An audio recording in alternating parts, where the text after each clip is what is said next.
Hey guys, welcome back to the channel, man. We're gonna knock out the top 3 baits for April.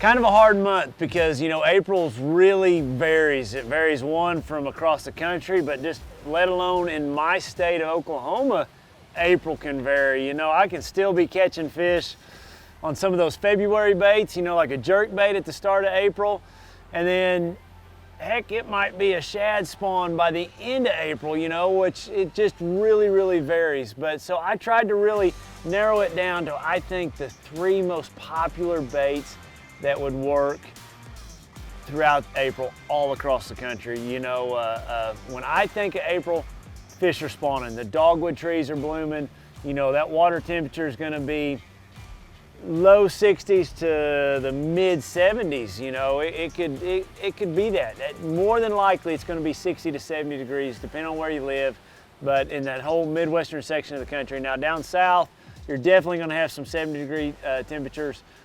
Some fish are just gonna start to be pushing offshore. It'll get really strong next month, but there's gonna be a lot of fish in the month of April down south, garden fry. So that's gonna bring me to my first bait.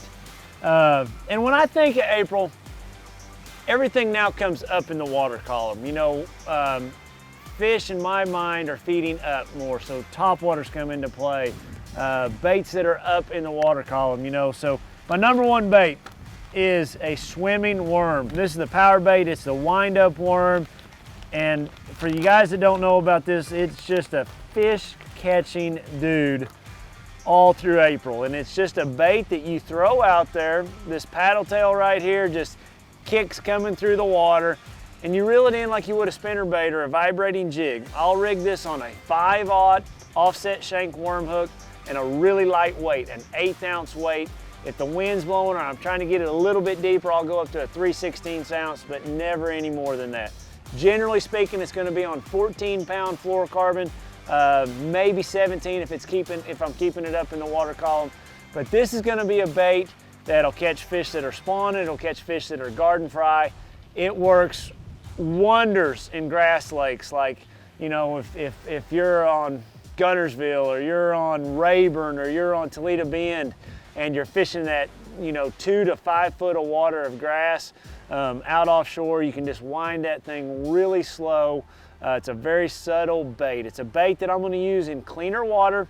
I want water visibility about 1 foot. Man, I've caught them on Grand on this, so don't think it's just a grass bait. This is one of those baits that, you know, it's just really good. That's why it's number 1. That's why I picked it number 1. I've got 3 packages of them right here, and just like all our videos for each month, I'm gonna give all these baits away. So you guys be sure to leave a comment, and hopefully I will choose you, and we're gonna mail 3 lucky subscribers these baits. So the wind-up worm, the swimming worm, that's that. The next bait, you know, for you guys down south in Florida, you know, this bait right here, you guys know all about it. It's a topwater bait with propellers on each end.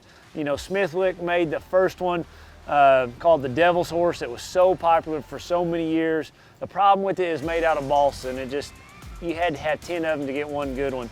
You know, Berkeley's now come out with the spin rocket that works really well. I love this bait. It's very subtle, works every time. It's got good hooks, good action, floats really high in the water. This is the spin bomb right here. It's gonna be a little bit more for dirtier water, for more chop on the water. You know, these baits are for calm conditions to begin with. What makes these things shine? When bass spawn, those fry come up in the water column to get sunshine, to get warmth, to grow. And when these baits come and they right through those fry, those bass cannot stand it. So this is a bait I'm gonna throw around the backside of a dock, around laydowns, around logs, around grass, just anywhere you think a bass spawned, you want to throw this bait right here. Throw it on 14 or 17-pound monofilament with a braid leader. Do not throw this on fluorocarbon. Fluorocarbon is going to sink, it's going to drag the bait down, it's not going to work right. So either throw it on straight braid or throw it on monofilament. The problem is if you throw it on straight braid, braid is so limp, when you jerk it, the braid comes back and gets in that front propeller. So that's why I tie a really short monofilament leader. It's stiff enough to keep it from getting in that propeller. Awesome, awesome bait. Throw in and around anywhere you think a bass spawned, they will eat it. The longer you can let it set, a lot of times, the more bites you can get. A lot of people like to, twitch it once, twitch it twice, then let those ripples get out, then twitch it again. So, and it's a bait that I'm gonna work in an area this big. I'm not gonna throw it out there like you would a buzz bait and work it all the way back to the boat. It's a bait that I'm gonna throw at a target. And that target is gonna be, a 5-foot square area that I think a fish is living. This is invading his territory and he's gonna come up and eat it. You notice 2 of mine here are really bluegill pattern colors. That's the MF bluegill. I really like that. That's gonna be more of the stained water, the 1.5 to 2.5 feet of water. Then I've got the more transparent bluegill color. This is going to be in that cleaner situation, that 2 to 3 to 4 foot water, because you can see through that bait when you hold it up. Then you got to have the old chrome, blueback, orange belly. That's for that dark water, that tannic water that you got down in Florida, Louisiana, East Texas. That's the bait that I want to have tied on in that coffee colored water. All right, last, it is one of my all-time favorite baits, a topwater frog. This is the power bait, the beaten paddle frog.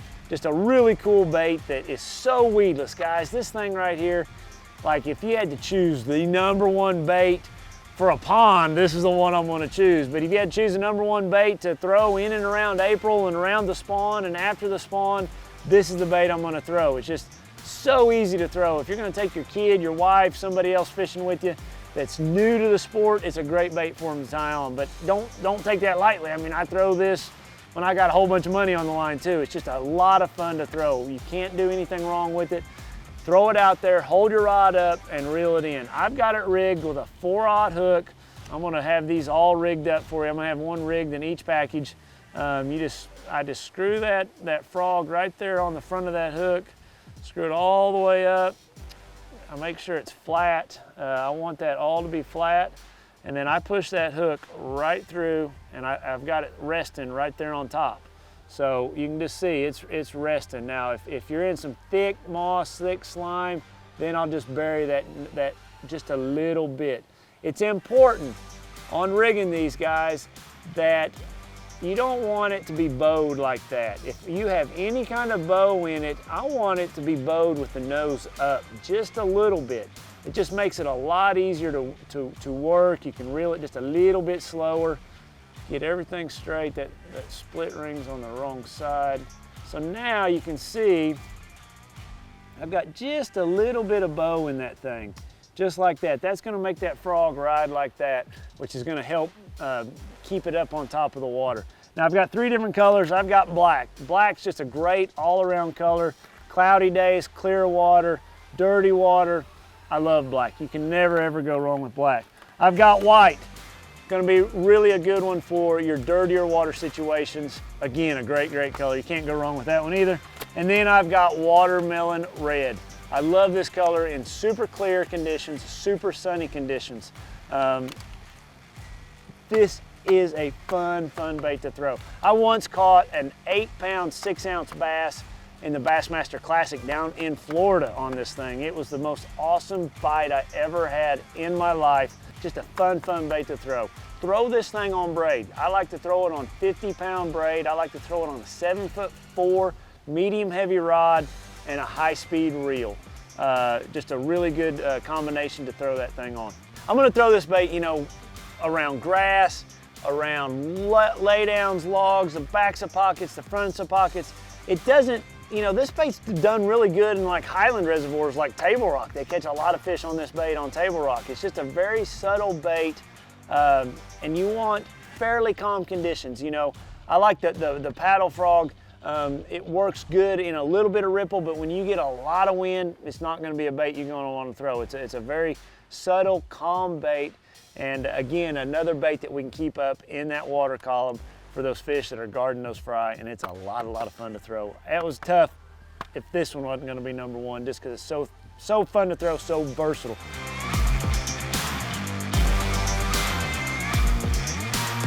So there it is, guys. There's my baits for the month of April. That's not the only baits you can throw in April, I know, but I had to narrow it down to 3.